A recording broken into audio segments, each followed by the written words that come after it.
Hello दोस्तों, आपका स्वागत है मेरे चैनल में। हरिद्वार के एक संत जो वृद्धावस्था में आने के कारण कुछ समय से चिंतित थे कि उनके पास जो ज्ञान का भंडार है वह कैसे अपनी भावी पीढ़ी को कैसे सुपुत्र करें। इसके लिए वह काफ़ी समय से ऐसे छात्र का चयन कर रहे थे जो उनका उत्तराधिकारी बन सके।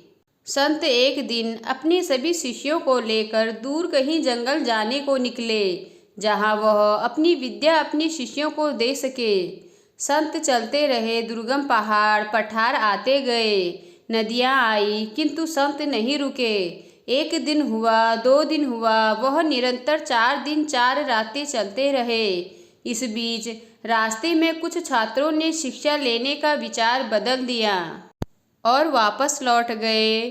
कुछ छात्र 2 दिन साथ चलते रहे, फिर वापस लौट गए।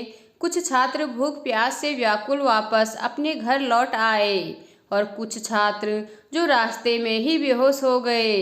किंतु संत नहीं रुके, वह निरंतर चलते रहे। अंततः ऋषि एक कुटिया में पहुँचे। अब उनके पास केवल 2 ही शिष्य थे।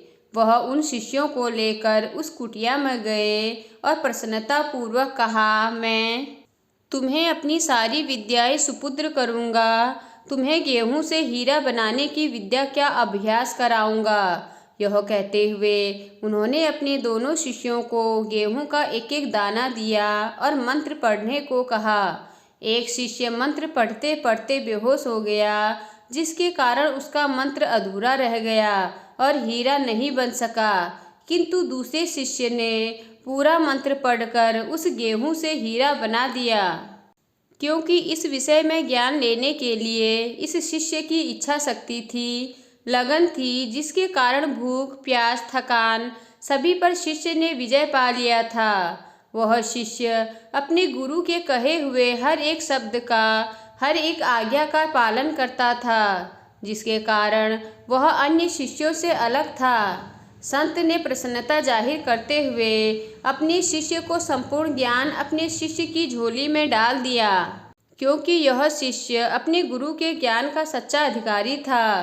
तो दोस्तों, इस कहानी से हमें यह सीख मिलती है, ज्ञान प्राप्त करना कोई साधारण कार्य नहीं है। इसके लिए एक निष्ठा का भाव आवश्यक है। अपने गुरु के समक्ष सर्वस्व समर्पित कर लगन से ज्ञान प्राप्त करना चाहिए। कबीर ने भी कहा है, यह घर है प्रेम का, खाला का घर नहीं।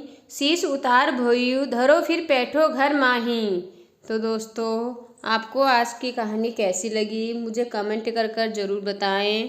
अगर आपको कहानी पसंद आई हो तो मेरे चैनल को लाइक कीजिए और सब्सक्राइब कीजिए और साथ ही अपने दोस्तों के साथ आगे शेयर कीजिए। धन्यवाद।